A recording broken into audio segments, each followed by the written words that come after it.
சாமி உங்க பேரு? அண்ணா வணக்கம், என் பேர் உதயகுமார். இந்த சூரசம்ஹார திருவிழா வந்து நம்ம ராமநாதத்துல பாரம்பரியமா தொன்று தொட்டு வருது. அதே மாதிரி இந்த சூரசம்ஹாரம் வந்து கடந்த 38 வருஷமா வந்து பாரம்பரியமா நடந்துட்டு இருக்கு. அதே போல திருச்செந்தூருக்கு இணையான சூரசம்ஹாரன்றது கோயம்புத்தூர்ல வந்து அது நம்ம ராமநாதபுரம் பழனியாண்டவர் திருக்கோவில் தான். அது இல்லாம வந்து ராமநாதபுரத்துக்கு பேர் போன திருவிழான்றது வந்து சூரசம்ஹார திருவிழா தான். இந்த திருவிழாவில வந்து 7 நாள் காப்பு கட்டி சாமிக்கு திருக்கல்யாணத்தோட வந்து நிறைவு விழா நடத்துறோம்.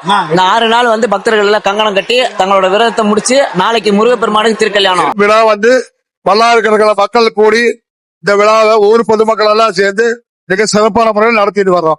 வெடிச்சு சும்மா திருவிழா மாதிரி கொண்டாடிட்டு இருக்காங்க. 4 தலைகள் எடுக்கப்படும். அது வந்து சூரபத்மனோட 4 சாம்ராஜ்யம், அதாவது அவங்க சாம்ராஜ்யத்தையும் அழிச்சு ஒரு மனிதனா பிறந்தவனுக்கு வந்து மீண்டும் மறுவாழ்வு கொடுத்த ஒரு திருவிழா தான் இந்த சூரசம்ஹாரம்.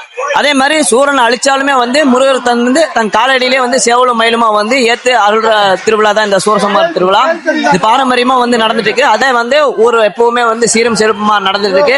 இந்த திருவிழா என்றும் சீரும் சிறப்புமா நடக்க கோயில் நிர்வாகத்தின் சார்பாகவும் கந்தசஷ்டி விழா சார்பாகவும் அனைத்து மக்களுக்கும் நன்றி, வணக்கம்.